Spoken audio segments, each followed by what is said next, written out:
While Kenya's climate change laws aim to build the resilience of communities to climate change shocks, pastoralists seem to have been left out. This has exposed pastoralists and left their livestock's livelihoods vulnerable. Climate change has affected us or the communities that live in these asal areas, particularly the livestock keepers, a lot. And this has diminished the pasture, it has diminished water sources, so it has impacted them seriously.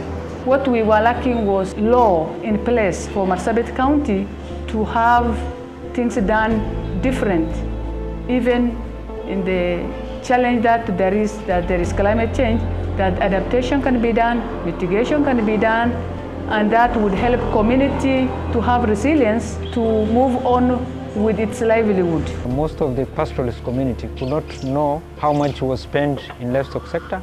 The linkages of livestock market was inadequate. Since 2016, SNV Netherlands Development Organization and the International Food Policy Research Institute, through the Voice for Change Partnership Program, have been working with civil society organizations in Kajiado, Samburu, Marsabit, and Isiolo counties. We realized that when we call a meeting, only gentlemen can turn up. There are no ladies in these particular meetings. So we thought to ourselves, why not go back to the drawing table? We discussed this with our partners, and thanks to their always open arms, they told us that, okay, it's a good thing. We need to also follow up with discussions, especially with the county government and the multi-stakeholder platforms that you have already established. The organizations lobbied and advocated for inclusive livestock, climate change policies, and regulatory frameworks. When PACJA came in, it brought the issues of advocacy in policy, and they were able to train us on how to engage in policy making, how to make our own policies, how to look at them, how to look at it in the gender eye. The Kenya Livestock Marketing Council, KLMC, Center for Minority Rights Development, Semiride, and the Pan-African Climate Justice Alliance, PACJA, have organized awareness activities targeting civil society and government officials on climate change matters. We took data from the markets that are already managed by communities and compared with the markets that are not managed by the community. And there was a big difference because of the services that have been provided at those markets that really attracted many buyers. The next stage was now to create a legislation to be presented to county assembly. We focused on trade and market bill, which we did it with support of different stakeholders. Now it's with county assembly. When that will be done, then there will be a lot of control of our management of livestock markets. We also developed a livestock policy.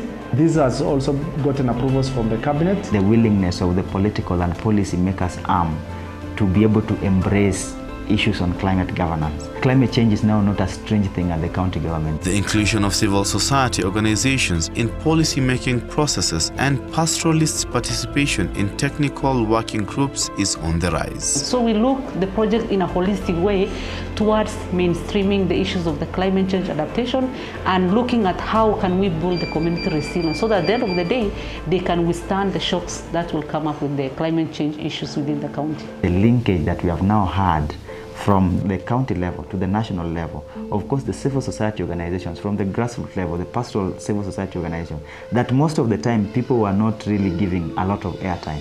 Now them coming on board at the national level to engage through the Kenya Platform for Climate Governance, and them actually having themselves in the thematic working groups, like we have a specific thematic group for gender, youth and marginalized communities, which is now actually co-convened by a civil society from Marsabit. What we did is that 2018, 2019, up to now, Concern was doing some advocacy work for increased budget allocation. KLMC were doing budget tracking on how the budget which were allocated to the department and how they were spent. And they realized that we were getting very little funding, but through the agitation and their voice, at least now the amount of money coming to our sector has improved. At least the livestock markets are vibrant and there is harmony and there is at least, there is sense. Number two, even if, for example, somebody goes and buys livestock, they ensure that the person who has bought maybe is coming from far. At least he has the security of those animals going forward. Our constitution envisages that people must be involved in every process,